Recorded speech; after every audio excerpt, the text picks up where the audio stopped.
Hello, hello. My name is Linda, also known as Tortagialla around the internet. I love creative journaling and all things stationery. And welcome to another journal show and tell episode. I have a whole playlist of these journal flips. If you're interested, you can go check out all the videos. I basically am trying to do some decluttering ongoing, so when I come upon an old journal, I'm making a video, flip through of it, and then deciding if I will archive, recycle, or upcycle. So today I'm flipping through this handmade journal. Again, it is made with leather pieces that I had and just sewed in signatures. And I did make an elastic for it, but it's totally too loose. So it's obviously not the right kind of elastic to use. So it's really not useful anymore. But you can see that I've basically used some scrap pieces of leather and I folded over so it's doubled up on the two sides so that this is a pretty sturdy cover. And on the front left hand side here, I actually glued in an envelope so it's like a little pocket. I have a little decorative art happens um, journaling card there. And then we have this first page. And these first pages, I think I glued them in from maybe a different journal that I had taken apart. I'm pretty sure it's from 2016. You'll see later on one of the pages does have a year, but basically it's a very, right here, it's like 2016 reflections. It's like a bunch of doodles and writing about my goals and things. And I probably had other drawings and things, but I probably just kept a couple of these pages when I was diving into this journal. I also have paper clipped here, a bunch of postcards that I got, so I'm just keeping those. And here it already says hello 2017. So again, very doodly with my little girl characters and just writing about my goals and feelings and things and what it is that I want to move forward with. So I do have some here. It's like, Linda, you have permission to succeed. Linda, you have permission to fail. A lot of like personal motivation kind of things in my journal. And there's a quote here about success. Like, it's just very much things that like I need to hear. And the first spread here, you can see that it's very scrapbooky. Like, I have a picture of myself. I have like some cluster embellishments here and there, scrap papers. The I Heart You is a printable that I made. It's on my blog. And then I have a whole bunch of pages where I obviously must have taken, like, had a lot of loose sheet drawings, so I just cut them up and stuck them on here. And I don't know, now that I'm looking at it, I feel like I'm wasting paper in the journal because I'm just sticking like printer paper on top. But these are just sketches and things that I've done, and this was definitely during the period where I was pregnant. It was a lot of like baby things. And more doodles you can see here. I taped this in when we were, I don't know, sketching for a class, I think, that was about like clocks and things, variations. Here, like, is a more mixed media page with like paint smearing splatters there, vellum, a real leaf there pressed in. Um, and yeah, it's just a very free, kind of mixed media kind of page. And here I have more pieces pasted in that really was just playing around with paint and color, as you can see, and smushing them around and writing, again, some motivational things in the center. Uh, it says, listen to your art on the left hand side, and on the right hand side, it says, do I want to float? What does it say? Float on the mercy of circumstance. And it's that thought about how, a lot of things happen in life that are not in our control. So, of course, it drives the course of many events. But, like, are you going to course correct or try to do something to change that? Or are you going to just let yourself be dragged? If you think about, like, in a river or something or swimming, just going on with the direction and way the stream is going, or are you going to try to course correct? So just thoughts around that. And just a phrase, sometimes like there's so many phrases and things like that that get stuck in my head or I come across, and oftentimes I don't really feel like journaling about it, so I just write that one phrase, but it means so much and there's so many things tied to it. Here are more sketches that I've washi taped in, so you can see just a lot of stuff stuck into this journal. Maybe I was collating, I don't know. Here there's more doodle drawings, just cute little things like trying to sketch and keep up the practice of doodling. I do a lot of like character faces and things because it's just like my default girl doodle basically. And I always find this to be a very enjoyable and relaxing process to sketch and doodle. And I often don't finish these in any way. Maybe I should, make them like a finished piece of art. But I think the relaxing part about it is like there is no quote unquote purpose that it has to be made for. This one I think I did watercolor it and make it into something full color, but it doesn't have to be. Here's a little owl, which I think I did try to paint in another journal but never finished. And more doodles here. On the right hand side, it was pretty funny. I was writing about, just inhaling 2 donuts because I definitely have my vices. Like, there's certain things that I just can't stop myself from eating, like chocolate chip cookies and things like that. Like, there's no limit. And then there's other things that I'd be like not interested in, literally does not matter to me. It's pretty interesting, everybody's habits and limit of control. Here is a pineapple sketch, and there was a period where I did a lot of like pineapple designs. Here's a pressed flower, and then I have this like sort of scrapbooking thing where I have a photo of me and my son, and the printout actually is like a theater ticket, theater as in like acting theater that we went to, and then more doodles here, and it's like I have this little sad phrase, but basically a lot of times I don't know what I want to create, but I just doodle and let it flow and see what happens. And it doesn't have to be it doesn't have to have a purpose. It doesn't have to become something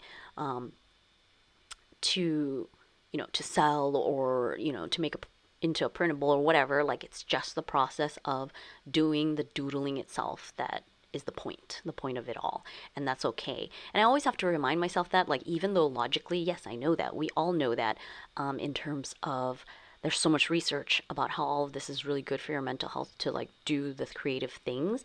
There's no end result that has to be that it has to be for. But I think oftentimes we are so caught up with this, like, you have to be productive, everything is like done for this task for this reason, and so we just have to remind ourselves that it's okay to just play, basically, right? Like, be creative, play, whatever, and the result is not the important part. It's the process of doing the things that is what's important.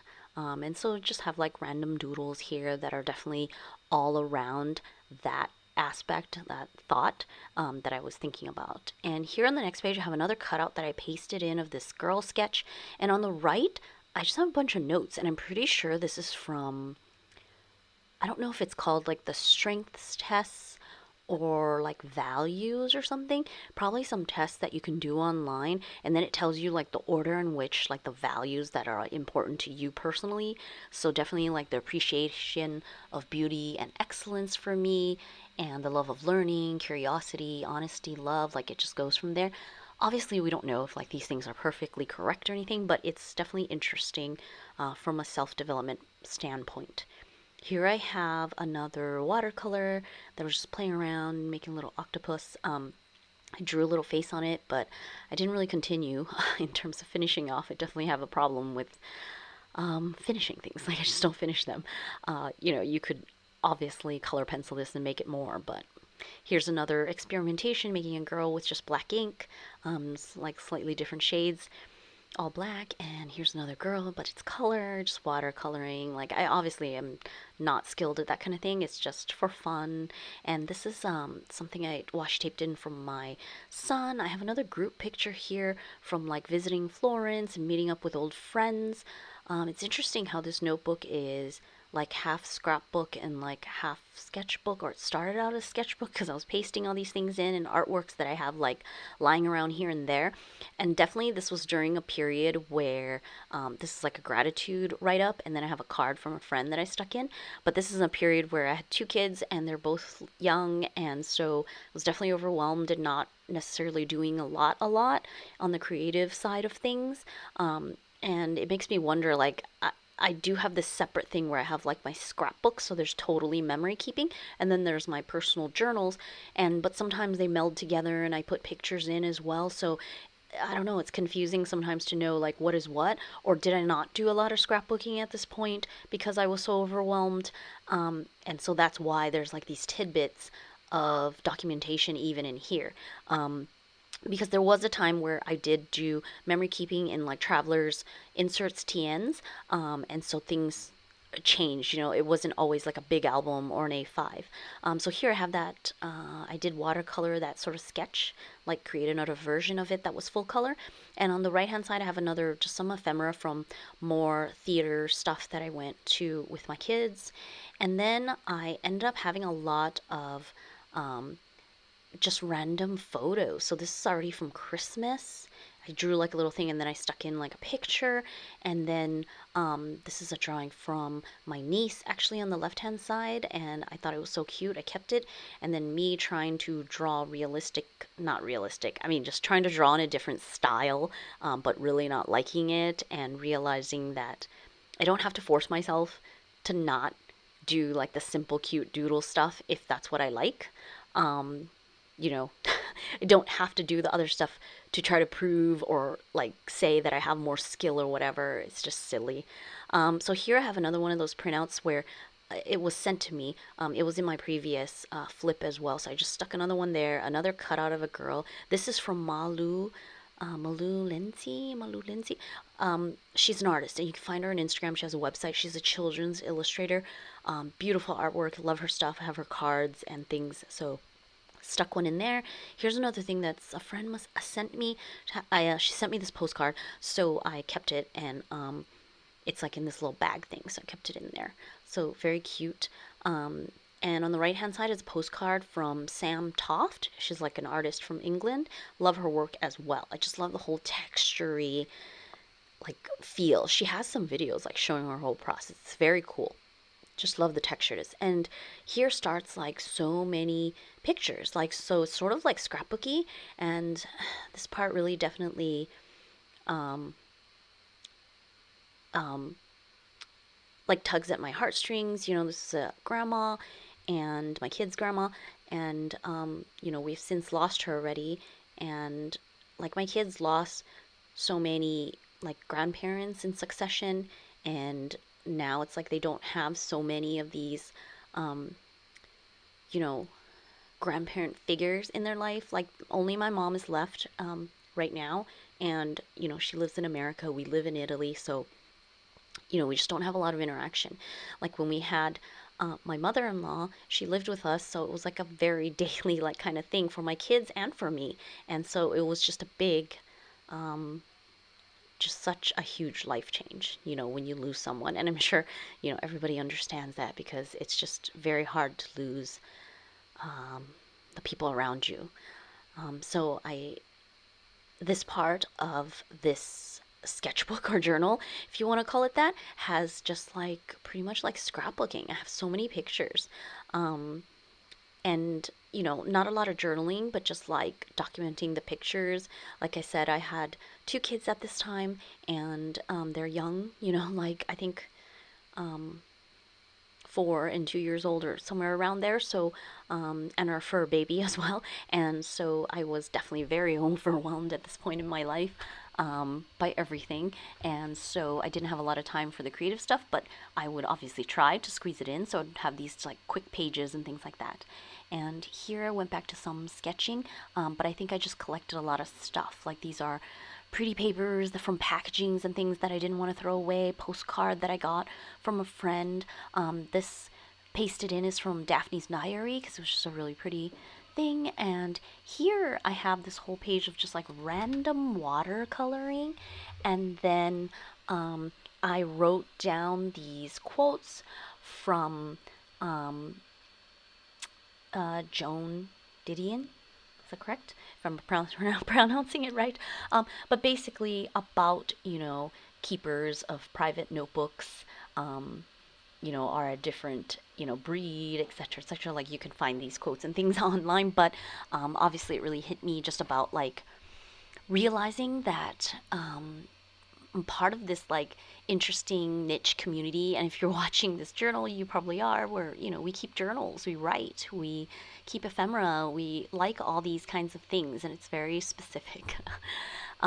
Here I was just trying out some watercolor on this different type of paper, a sticker that I created, and I just stuck there. So you can see, like, sometimes it's like super minimal. It's not even much for like a journal page, where I'm just trying to like do something, and then I have again more ephemera from my son that he gave me this mask they made and that little drawing he made of a bat. And then I have a bunch of these calendars in here, some doodling, but more so just pictures. So I'm gonna like flip through these quickly because it's like pictures of, I don't know, all kinds of people and ephemera for my kids. So I obviously was just trying to document really quickly, month to month, like the things that happen. And then I got some sticky part there that was not doing well, but yeah, just ephemera and stuff. And at the end of the journal, I just have this like random collage thing, a random drawing, and then a bunch of, empty pages, which if you've watched any of my other journal flip throughs, you notice that I do that a lot. For some reason, when I get to the end of a journal, I just am ready to move on to something else, and there's just like always some blank pages at the end that I don't finish off. And I just move on to the next journal.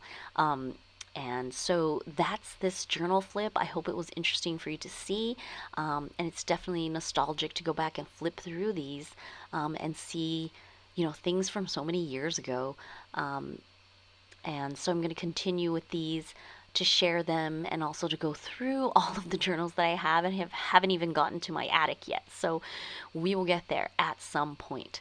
So thank you so much for watching. I really appreciate it. And if you didn't know, I'm actually a graphic designer and I create digital printables. So if you're interested in that kind of thing, definitely go check out my Ko-fi, where I'm trying to build up my community.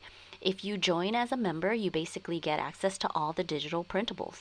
I also have a blog at tortagialla.com, and you can go there and download free digital papers and printables to use in your journaling. Thank you so much. I really appreciate your support here, and until next time, bye.